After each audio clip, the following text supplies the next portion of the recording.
আসসালামু আলাইকুম। আজ আমি আপনাদের সাথে ভিন্ন স্বাদের একটি ইলিশ মাছের রেসিপি শেয়ার করব।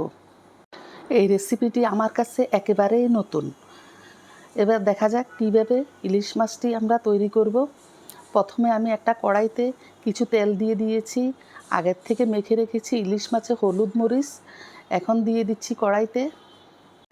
এদিকে আমি একটা লাউয়ের খোসা ছাড়িয়ে কুচি করে রেখেছিলাম আগের থেকে। এখন দিয়ে দিব 1 চামচ হলুদ গুঁড়ো, 1 চামচ মরিচ গুঁড়ো, স্বাদ মতো লবণ আর কিছু কাঁচামরিচ। সবগুলো উপকরণ একসাথে আমি ভালোভাবে মাখিয়ে এক সাইডে রেখে দিব।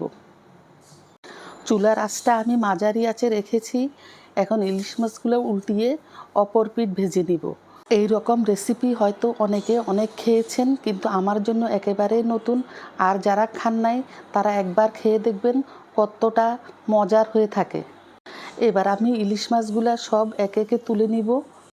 ইলিশ মাছ ভেজে যে তেলগুলো বের হয়েছে ওই তেলের মধ্যে দিয়ে দিব আমি কুচি করে মেখে রাখা লাউয়ের খোসা। চুলার হিটটা মিডিয়াম আঁচে রেখে লাউয়ের খোসাটা আমি 10 মিনিটের মতো নেড়েচেড়ে রান্না করব। এতে করে লাউয়ের খোসাগুলো 50% সিদ্ধ হয়ে যাবে। লাউয়ের খোসা কুচি অনেকেই ভেজে খেয়ে থাকেন। কখনো কি কেউ ইলিশ মাছ দিয়ে ভেজে খেয়ে দেখেছেন? খেয়ে থাকলে আমাকে কমেন্টের মধ্যে জানাবেন। যদি না খেয়ে থাকেন একবার খেয়ে দেখবেন কতটা সুস্বাদু। এখন আমি ভাজা ইলিশ মাছগুলা লাউয়ের খোসার উপর দিয়ে দিয়েছি। এবার ঢাকনা দিয়ে দিব আমি 10 মিনিটের জন্য। চুলার আঁচটা একদম লো হিটে রাখবো। 10 মিনিট পর ফিরে এসেছি। এবার দিয়ে দিব কুচি করে রাখা পেঁয়াজ। আমি এখানে পেঁয়াজ দিয়ে দিয়েছি 1/2 কাপের মতো।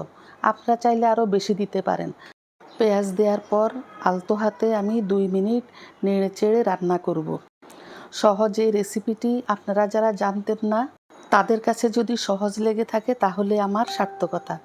আমার রেসিপিটি ভালো লাগলে আমার পেজটি ফলো করে রাখবেন। আল্লাহ হাফেজ।